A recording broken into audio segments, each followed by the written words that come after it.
Hallo und herzlich willkommen auf meinem YouTube-Kanal. Ja, heute gibt es die dritte Episode von dem Videoformat Zuschauerfragen, Zuschauerkommentare. Und ich weiß, das letzte Mal ist schon ein bisschen länger her, hat aber auch ein bisschen was damit zu tun, dass mir ein wenig die Zeit fehlt, 2 Videos die Woche zu produzieren. Also ich versuche ja schon immer ein Video in der Woche zu produzieren. Manchmal klappt es nicht, aber ich gebe mir da wirklich größte Mühe. Aber ja, man muss bedenken, ich habe auch einen ganz normalen, regulären 8-Stunden-Job, und wenn man dann auch noch mit die Hin- und Rückfahrt berechnet, dann gehen da fast 9 Stunden am Tag nur fürs Arbeiten drauf. Und dann fehlt mir auch manchmal einfach, ehrlich gesagt, die Zeit dazu, dann 2 Videos die Woche zu produzieren. Ich gebe mir aber in Zukunft größte Mühe, mehr Videos zu produzieren. Das kann ich euch auf jeden Fall versprechen. Rede ich aber jetzt hier nicht viel hier um den heißen Brei herum, sondern komme direkt zum Thema und ja, schauen mal, welche Kommentare und Fragen ich hier finde. Und ich habe jetzt auch schon was gefunden, zwar von dem Video, was ich schon etwas länger her produziert habe, wohin es die Deutschen zieht.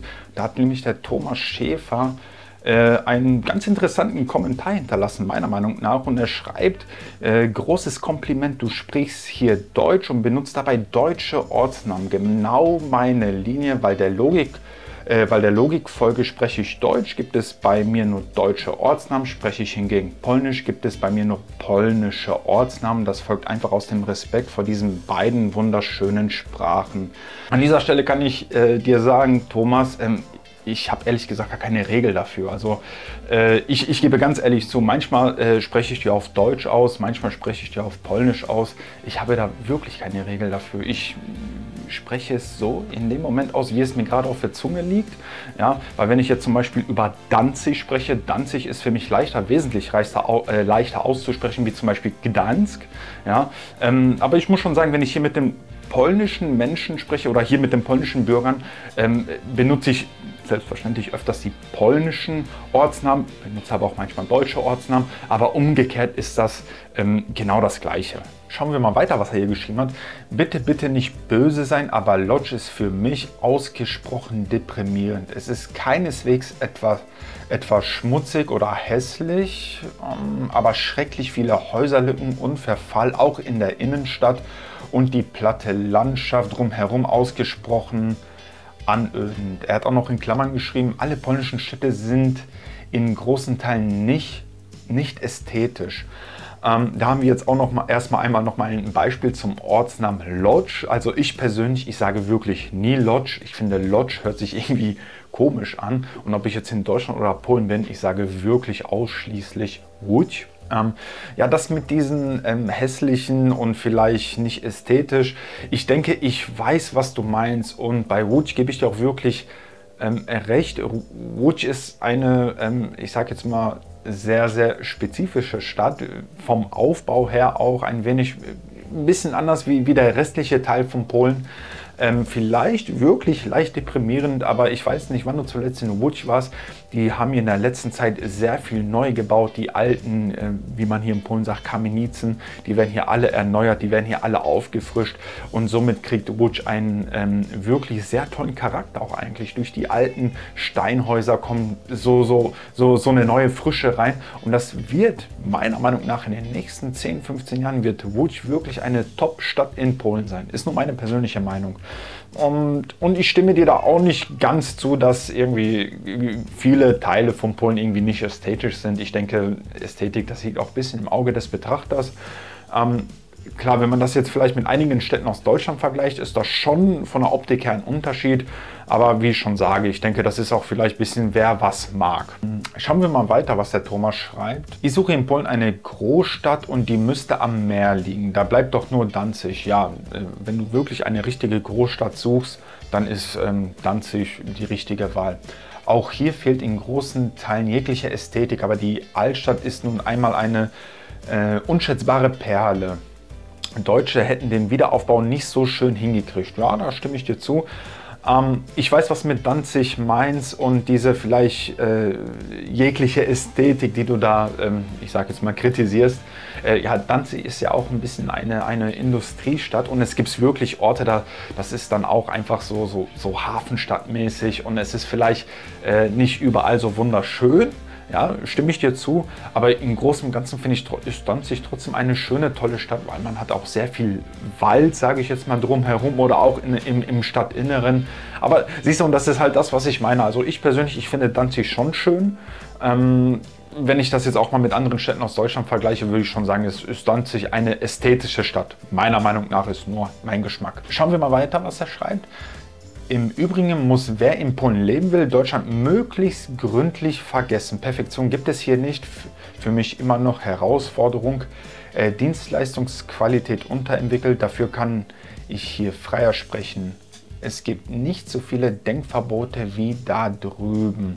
Ja, das stimmt. Ich denke, ich weiß, was du meinst, von wegen, dass man Deutschland möglichst vergessen sollte.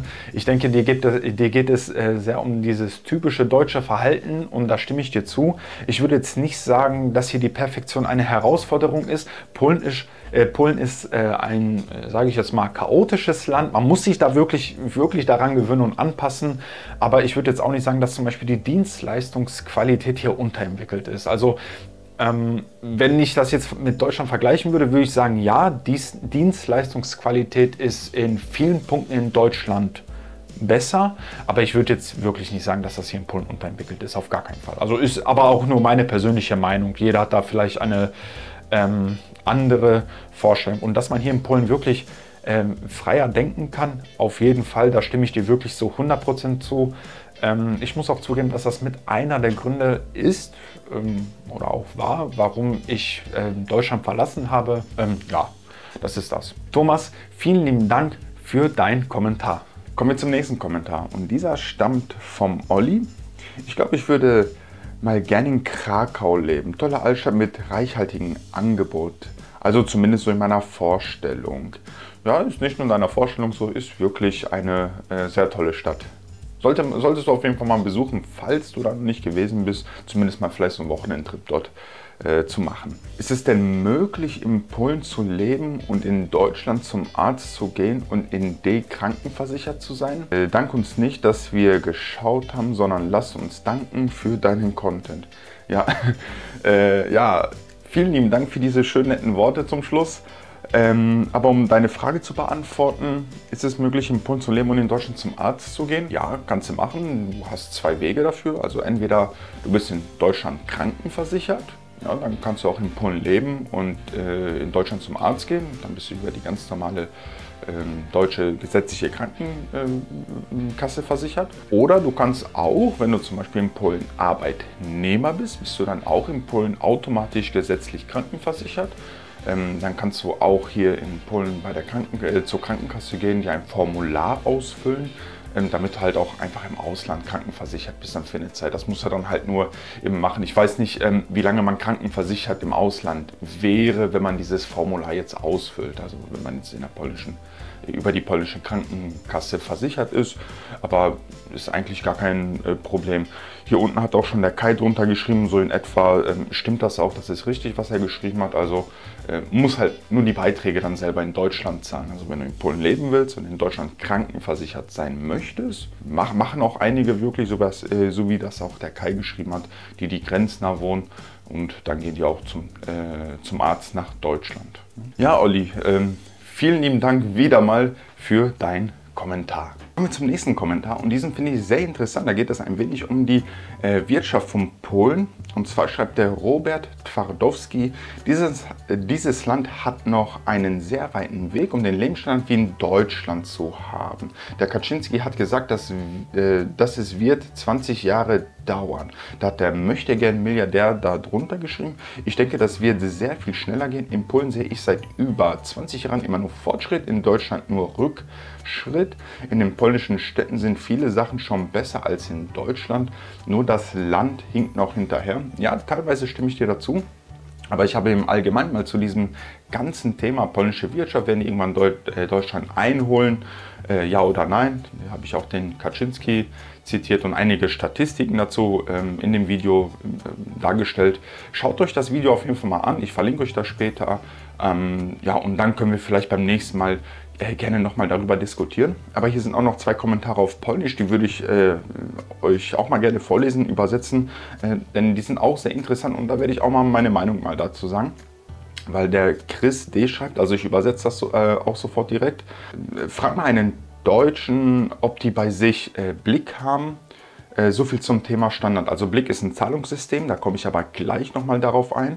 Und dann schreibt auch der Robert Fardowski darunter. Moment, ich muss das erstmal einmal selber kurz lesen. Wozu dieses Blick, so wie viele geniale Ideen, aber Blick wird eines Tages verschwinden.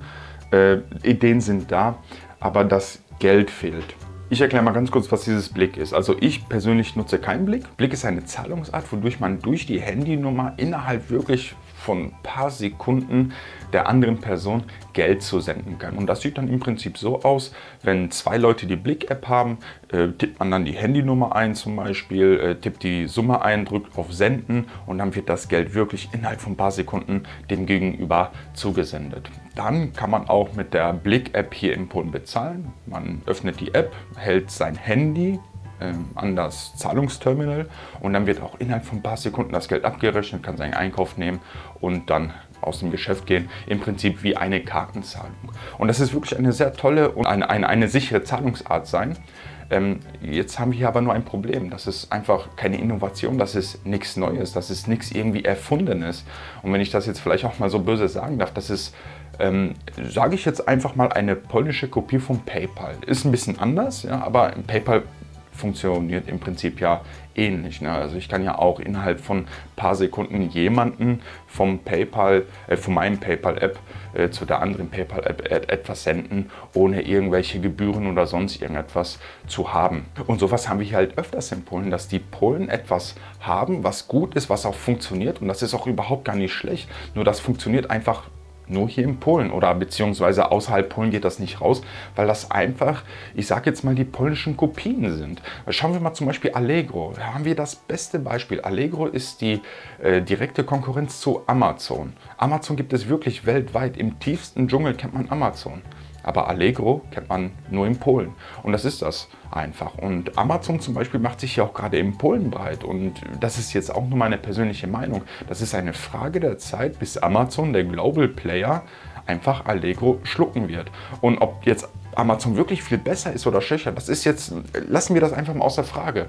Aber es ist einfach so. Die Polen haben gute Sachen und vielleicht ist es auch ein bisschen das, was der Robert geschrieben hat. Das Geld ist da, aber es kommt nicht raus. Es wird einfach nur hier in Polen benutzt. Und das ist vielleicht auch ein bisschen das kleine Problem, warum die Wirtschaft von Polen, ja, hier in Polen vielleicht stark ist, aber weiter heraus wird es nichts. Robert, vielen lieben Dank für deinen Kommentar und natürlich auch die anderen. Vielen lieben Dank für eure Kommentare. Ja, ich sehe schon, dass wir schon fast die 13 Minuten durchbrochen haben, aber einen machen wir noch und zwar hat der Martin T. unter meinem letzten Kommentar Fragevideo geschrieben.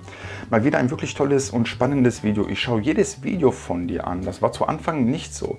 Das liegt einfach daran, dass deine Videos immer besser und professioneller geworden sind. Ich mag es, dass du oft deine Behauptungen mit Artikeln und anderen Quellen untermauerst.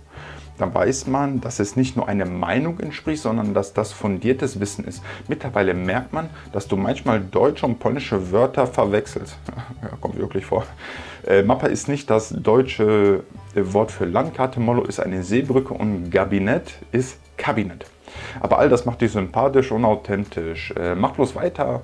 Und ich bin übrigens Ende März bis 4.4. in Danzig.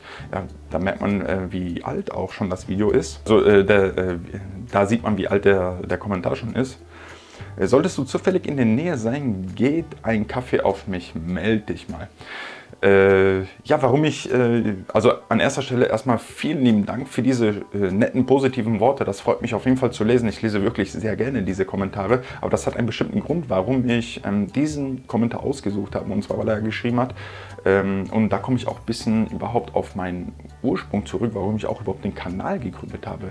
Weil der schreibt ja, ich mag es, dass du oft deine Behauptungen mit Artikeln an den Quellen untermauerst. Und das hat auch ein bisschen was damit zu tun, weil bevor ich den Kanal hatte, ich habe schon in Polen gelebt und auf verschiedenen Social-Media-Plattformen einfach, und ich muss das wirklich so sagen, so viel Blödsinn über Polen gelesen, was Leute über Polen schreiben. Und ich hatte irgendwie so das Gefühl, dass einfach über Polen manchmal ein zu sehr schlechtes Bild dargestellt wird.